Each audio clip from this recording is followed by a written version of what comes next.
আজ তোমাদের সাথে আমার একটা অনুভূতির কথা শেয়ার করব। মানে এই যে যত দিন যাচ্ছে কেমন জানি নিজের মায়ের মতো হয়ে যাচ্ছি।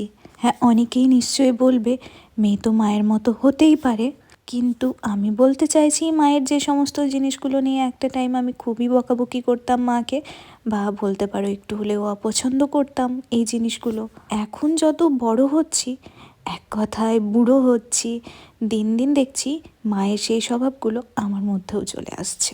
তুমি যেহেতু আজকে শালগম মানে ওলকপি রান্না করছি, তো এটা দিয়ে শুরু করি। জানো তো, ছোটোতে আমি কোনোদিনই এই সবজিটা খেতে চাইতাম না, আর মা যতবারই করতো আমার তো মায়ের সাথে ঝামেলাই লেগে যেত। আমি বলতাম খাবো না, আর মা সেই জোর করে আমাকে খাওয়াবে।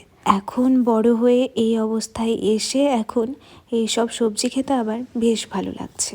আগে মাকে অনেক বকাবকি করতাম যে রান্নাঘরে এতটা সময় কেন কাটায়। এখন আমি নিজে দেখি যে অফিস সেরে আসার পরেও রেস্ট না নিয়ে বাকি সময়টা রান্নাঘরে কীরকম অনায়াসে কেটে যায়। রান্না হয়ে যাওয়ার পরেও বাকি সময়টাও রান্নাঘর গুছিয়ে রাখতেই লেগে যায়। আগে মাকে বলতাম তুমি সারাদিন ধরে কি এত ঘর গোছাও, সারাক্ষণ দেখি জিনিস পরিষ্কার করো। এখন দেখি এই স্বভাবটা আমার মধ্যেও চলে এসেছে। নিজের অজান্তেই কেমন জানি মায়ের মতো হয়ে যাচ্ছি। টিটু আমাকে অনেক কিছুতেই হেল্প করতে চায়, কিছু কিছু দিন তো রান্নাটাও করতে চায়, কিন্তু আমিই ওকে করতে দিই না।